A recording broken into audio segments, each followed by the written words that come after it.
Troisième lettre, Serge Othonweil, Ariel Shipman. Au départ, il avait opté pour la Corolla de Toyota.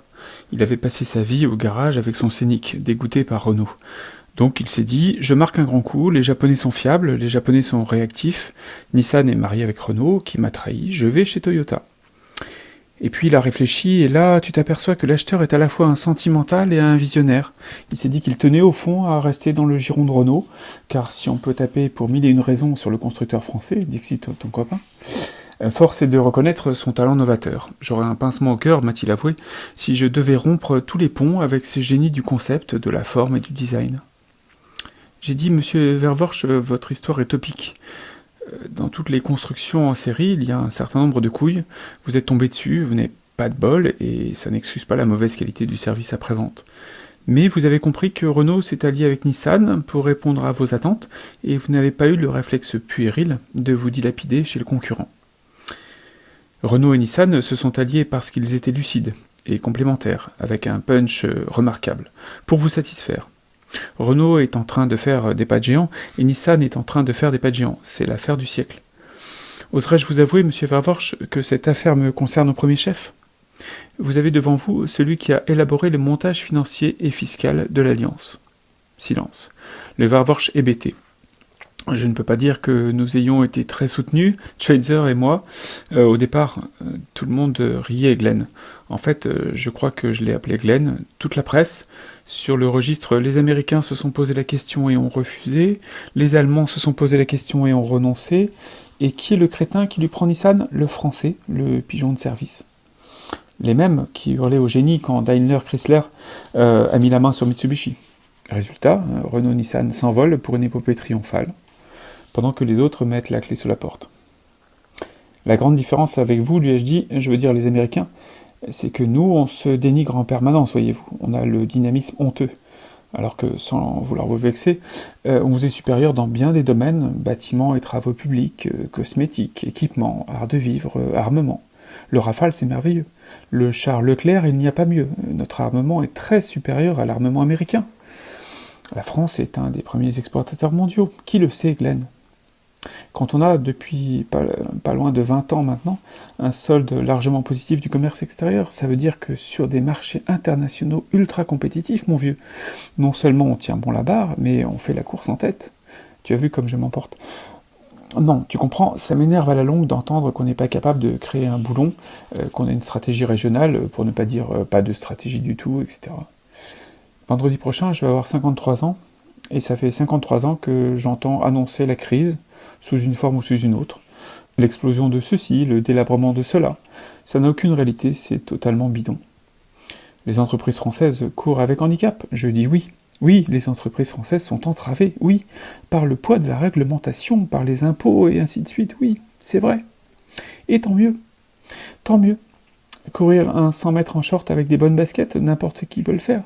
Mais courir un 100 mètres en étant bien lesté, bien bardé, seuls les très bons passent la ligne. J'ai dit à Verworsch, on a des dizaines et des dizaines de petites entreprises qui sont les numéros 1 mondial dans leur secteur, dans des niches bien entendu.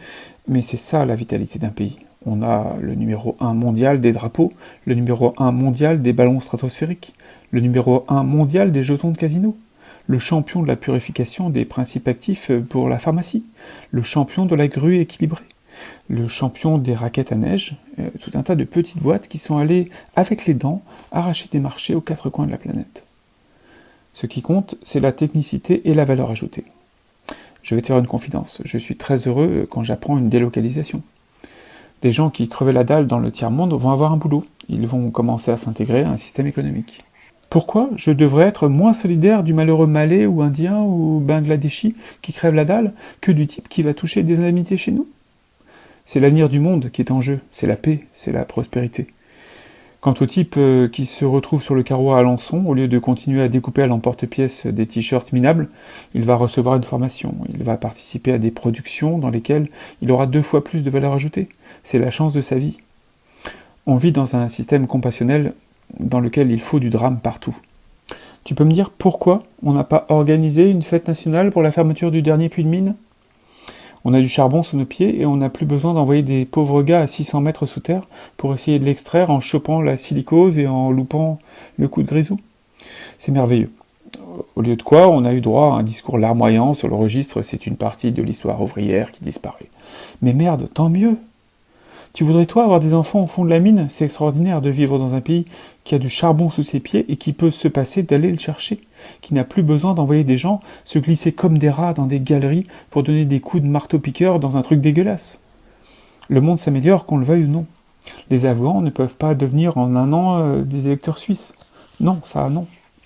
C'est quand même un anachronisme permanent que celui qui consiste à juger les autres à l'aune de ce que nous sommes aujourd'hui. L'Afghanistan d'aujourd'hui, c'est la France de 1870, une France très largement illettrée, incroyablement religieuse, qui au fil du temps s'est appropriée la démocratie et l'a construite. Prends l'Europe. L'Europe, ce n'est pas rien. Comme fauteur de guerre, l'Europe était un peu du bâtiment. Prends l'Europe pays par pays et considère l'histoire du siècle dernier, guerre, famine, dictature, guerre civile, dont pour l'essentiel d'entre elles, tu ne vois plus trace. Tu te dis, on a affaire à un optimisme opiniâtre. Non, ce n'est pas de l'optimisme, c'est du pessimisme dépassé. Ça n'a rigoureusement rien à voir. Je me lève d'un bon pied. J'ai décidé une fois pour toutes de me lever d'un bon pied. Et si je ne me lève pas d'un bon pied, je prends sur moi. Tu verras quand tu seras remonté à la surface, tu vas adopter une diététique de l'existence. J'ai eu la chance de lire Shakespeare très tôt, l'éphémère chandelle et la mort cendreuse. J'ai intégré que la vie n'avait pas de sens, je veux dire ma vie, la mienne en propre. Tu connais la phrase de Bismarck ? La trace que nous laissons est celle de la poussière sur la roue du chariot. Individuellement, que j'existe ou pas, ça n'a aucune espèce d'importance. Je suis né, je mourrai, et puis voilà. En revanche, la survie de l'espèce, la continuité des générations, la perspective de l'histoire, ça a du sens. Quand je dis sens, j'entends une direction. Le mot est équivoque. Je ne veux pas dire une signification, mais une direction.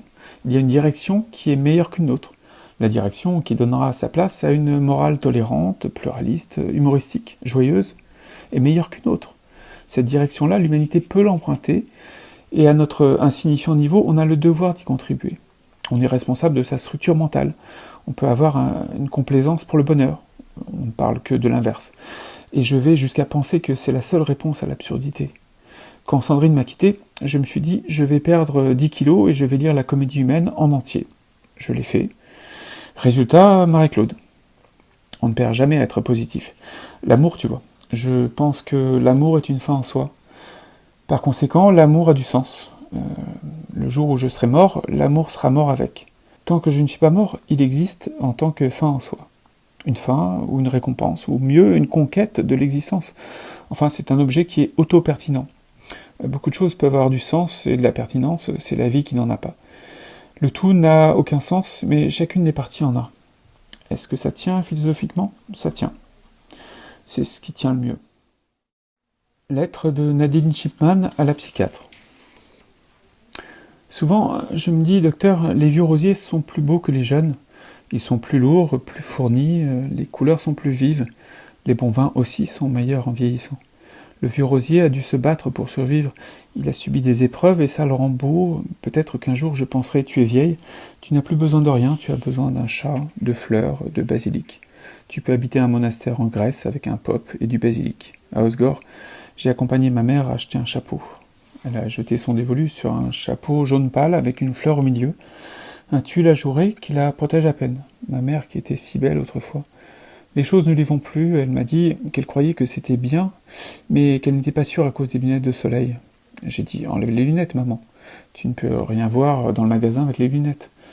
Oui, mais si j'enlève les lunettes, je ne me rends pas compte de l'effet général. À la plage, j'aurai le chapeau et les lunettes. Elle avait chaud. Elle était contente. Elle voulait que je sois contente aussi. Je me suis efforcé d'être contente. Au moment de sortir, elle m'a demandé si elle faisait américaine. J'ai dit, tu fais américaine, chic. Ah, chic, tant mieux.